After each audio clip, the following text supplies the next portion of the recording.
To a timber mill near Paraparam, Wellington, goes the first prefabricated house constructed under the New Zealand government's special scheme to improve housing conditions at timber settlements. By building the houses in towns and taking them out in sections, much time, money and labour are saved.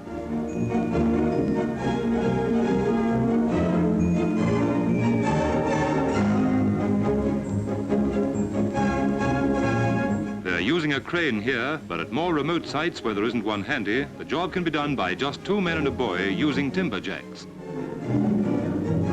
Each house has 2 bedrooms, a living room, kitchen, sunroom, bathroom and laundry, and another bedroom can be added. They have the same fittings as a state house, and where electricity isn't available, a petrol gas installation is provided. The whole thing is bolted together. When the workers move on to another camp, they'll be able to take their houses with them. To the Housing Department goes the credit for a scheme which meets a present need, but provides also for the future.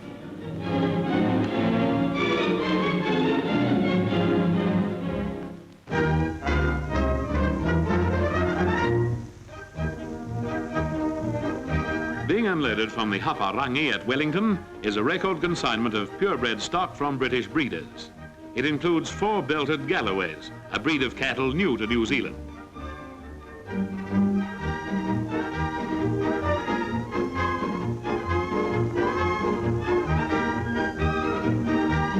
Before they can set foot in the country, these animals must be quarantined, and they're taken across to Soames Island.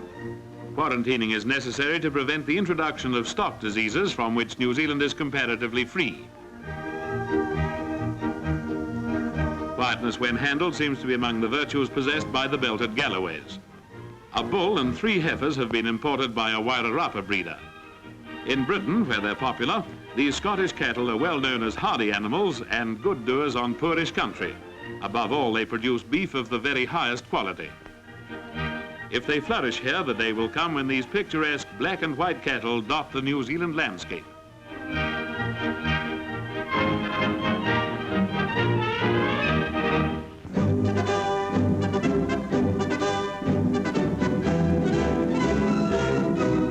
It's food for Finsbury Day along Auckland's North Shore. Collectors are being briefed before making an early start, while a loudspeaker car prepares the way for them. The London Borough of Finsbury, whose representative in the House of Commons, Mr. John Platts-Mills, is a New Zealander himself, has been adopted by North Shore residents in their Aid to Britain campaign.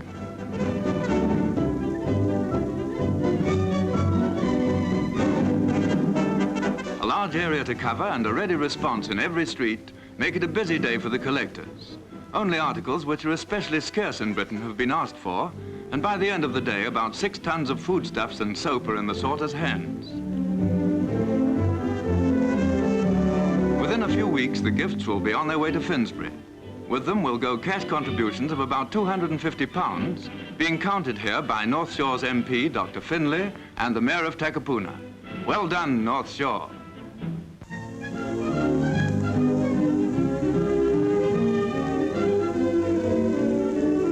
The growing of peas around Richmond in the Nelson district is an expanding enterprise as new machines are increasingly employed to step up the efficiency of market gardening.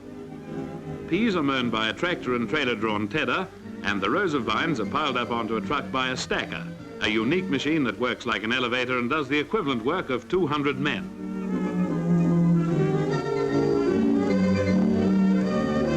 When each truck is loaded, the stacker can be detached and the truck takes the load to the pea viner. Pea viners were first installed about 4 years ago. This New Zealand-built machinery eats up the vines at one end and turns out the shelled peas at the other.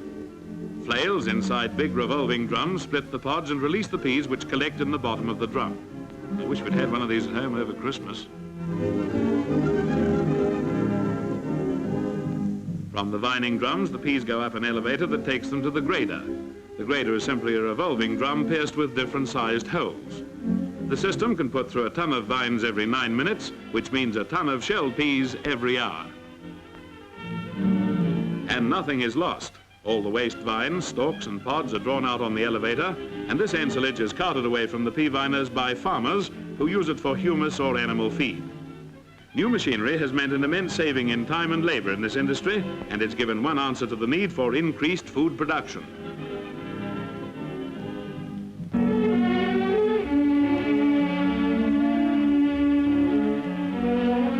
Waipua in the North Auckland district is New Zealand's biggest kauri forest, and a petition to Parliament last year urged that it be made a national park and that the felling of trees be stopped. The Lands Committee of the House of Representatives is visiting Waipua to see both sides of the story and to report back to Parliament. Mr. Skinner, the Commissioner of State Forests, is there as a member of the committee, and experts from the State Forestry Service are technical advisors. The members of the committee listen to the views of the petitioners as put forward by Mr. McGregor, one of their representatives. On their tour of inspection, the visitors see the famous Tane Mahuta, estimated to be 1,200 years old and containing 72,000 super feet of timber. Waipua Forest contains many more giant kauri trees, but as the forestry people point out, there are also many dead ones. These are the trees that were being cut down, but felling has been stopped till Parliament comes to a decision about the future of Waipua. It is estimated that about 3 million feet of dead kauri timber is available in this area. In the local Forest Service nurseries, over 125,000 seedlings are being grown to take the place of the dead trees. Fresh sowings of seeds are being made every year, and it's planned to plant another 1,000 acres in kauri. At the end of the tour, both sides get together on the spot to discuss what they've seen. The committee's work on location is finished, and when the evidence is presented to Parliament in the forthcoming session, the future of Waipua Forest will be decided.